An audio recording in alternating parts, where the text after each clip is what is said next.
আসসালামু আলাইকুম। আশা করি আল্লাহর রহমতে আপনারা সবাই ভালো আছেন। আজকে আমি আপনাদের কাছে শেয়ার করব এক ভিক্ষুক আর এক দম্পতির ঘটনা।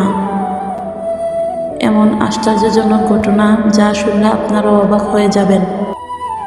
নবী রাসূলদের বিভিন্ন শিক্ষণীয় ও আশ্চর্যজনক ঘটনা শোনার জন্য পেজটিকে সাবস্ক্রাইব করে সাথে থাকুন এবং অন্যকে দেখার সুযোগ করে দিন। তাহলে ঘটনাটি শুরু করা যাক। এক যুবক নতুন বিয়ে করলো, ভালোই কাটতেছিল তাদের দিনগুলো।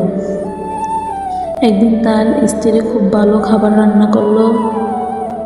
স্বামী স্ত্রী যখন খেতে বসলো, এমন সময় এক ভিক্ষুক হাজির হলো। ভিক্ষুকটি খুব ক্ষুধার্ত ছিল এবং সে কিছু খাবার চাইল। স্বামী খুব রাগ হইলেন এবং ভিক্ষুকটিকে অকট্য ভাষায় গালমন্দ ও অপমান করে তাড়িয়ে দিল। অসহায় ভিক্ষুক চলে গেল। কিছুদিন পর স্বামী স্ত্রীর মাঝে ঝগড়া হলো। এক পর্যায়ে তাদের সংসার ভেঙে গেল। স্বামী স্ত্রীকে তালাক দিয়ে দিল। স্ত্রী বাপের বাড়ি চলে গেল। কয়েক বছর পর মেয়ের বাবা অন্য এক জায়গায় মেয়েকে বিয়ে দিল। নতুন স্বামীর সাথে শুরু হলো তার জীবন। দ্বিতীয় স্বামী প্রথম স্বামীর চেয়ে অনেক ধনী ছিল।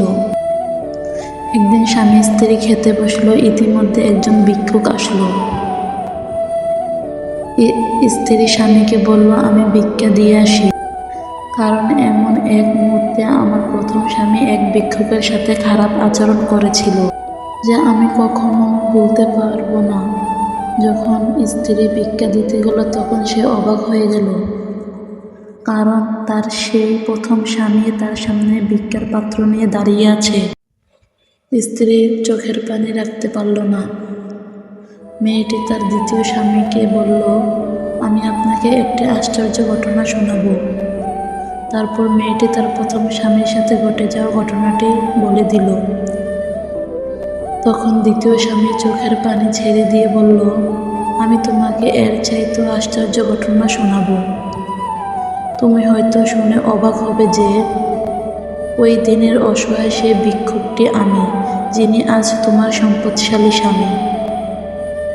এই ঘটনাটি শুনে আমরা এই শিক্ষা গ্রহণ করলাম, আল্লাহ মুহূর্তের মধ্যে গরিবকে ধনী আর ধনীকে ফকির বানিয়ে দিতে পারেন।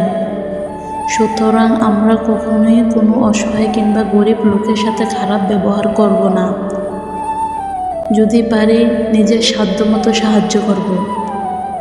কোনোভাবে তাদের সাথে ধমকের সুরে কটু কথা বলবো না।